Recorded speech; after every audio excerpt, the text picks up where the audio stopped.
গতকাল ছিল আমার নতুন টিউশনির প্রথম দিন, কিন্তু বড় ভাই সাবধান করে দিয়েছে ছাত্র নাকি অনেক টাউটবাজ, আমি যেন সেইভাবে পড়াই। তো আমি প্রথম দিন টিউশনিতে গেলাম, গিয়ে ছাত্রকে জিজ্ঞাসা করলাম, তোমার নাম কি? তখন সে বলল, স্যার আমার নাম ফটিক, কিন্তু আমার স্কুলের বন্ধুরা আমাকে আদর করে ফটকাবাজ বলে ডাকে। ছাত্রের মুখ থেকে এই কথা শোনায় বুঝতে পারছিলাম ছাত্র আমার 1 নম্বরের টাউটার। আমিও কম যায় না। আমি আমার ছাত্রকে বললাম, শোনো ফটিক, আমি খুব রাগী একটা মানুষ, তোমার মতো অনেক ফটকাবাজ ছেলেদের আমি পিটিয়ে মানুষ করেছি, তাই আমার সাথে কোনো চালাকি করবে না, প্রতিদিনের পড়া প্রতিদিনই শেষ করতে হবে।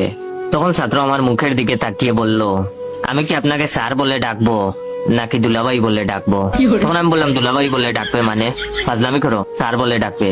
তখন সে বললো, আসলে 2 দিন পর তো আপনি আমার দুলাভাই হবেন, তাই আগে থেকে ডাকার অভ্যাস করে নিচ্ছি। তখন আমি বললাম, দুলাভাই হবো মানে?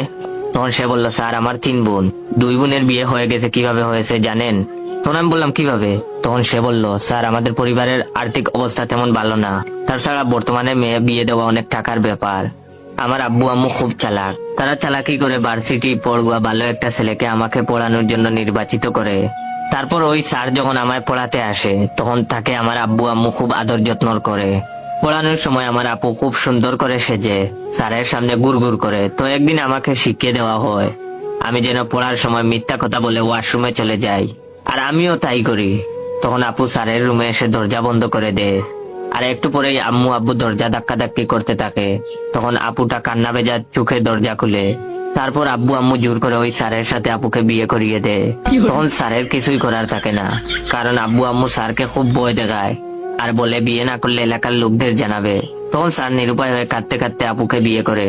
এতে টাকাও খরচ হলো না, আর ভালো ছেলের সাথেও বিয়ে দেওয়া হলো। 2 জনের বিয়ে এভাবেই হয়েছে, আর 3 নম্বর বোনের বিয়ের জন্য আব্বু আম্মু আপনাকে নির্বাচিত করেছে। ছাত্রের মুখ থেকে এইসব কথা শোনার পর আমার অবস্থা খুব খারাপ হয়ে যায়। আমি উঠে দাঁড়ানোর শক্তি পর্যন্ত হারিয়ে ফেলি, হাত পা আমার থরথর করে কাঁপতে থাকে। তখন ছাত্র আমার কানের কাছে ফিস করে বলল, স্যার একটু পর আপু আসবে, চা দেবার নাম করে আপনাকে দেখতে। আমি তখন কথা বলার শক্তি পর্যন্ত হারিয়ে ফেলেছি। ঠিক তখনই দেখলাম কালো একটা মেয়ে মুখে সাদা পাউডার মেখেছে, টুটে লাল লিপস্টিক, লাল টিপ, একদম অদ্ভুত খারাপ দেখতে, হাতে চায়ের কাপ নিয়ে আমার কাছে আসছে। ছাত্র তখন আমার আবার ফিস করে বলল, স্যার আমার আপু, তার সাথেই আপনাকে আব্বু আম্মু জোর করে বিয়ে দিবে।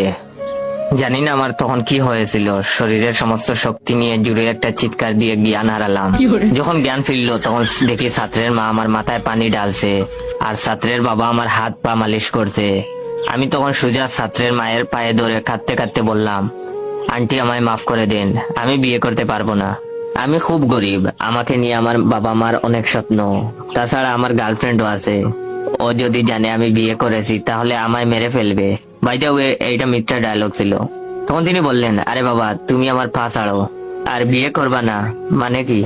তখন আমি বললাম, আমি আপনার মেয়েকে বিয়ে করতে পারবো না। ছাত্রের মা আমার কথা শুনে একদম চমকে গেলেন। তারপর আমাকে সোফায় বসিয়ে বললেন, আমার মেয়ে মানে? আমার তো কোনো মেয়েই নেই, আমার তো একটা মাত্র ছেলে। তখন আমি বললাম, তাহলে ওই মেয়েটাকে?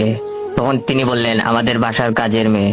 ওয়েট গল্পটা শেষ করার আগে আমার এই ভিডিওটা আপনার 15 জন বন্ধুকে শেয়ার করে দিবেন। তো ভাই আপনাদের উদ্দেশ্যে, আমি ফানি গল্প দিয়ে কি করব, আপনারা তো লাইক কমেন্ট শেয়ার কিছুই করেন না।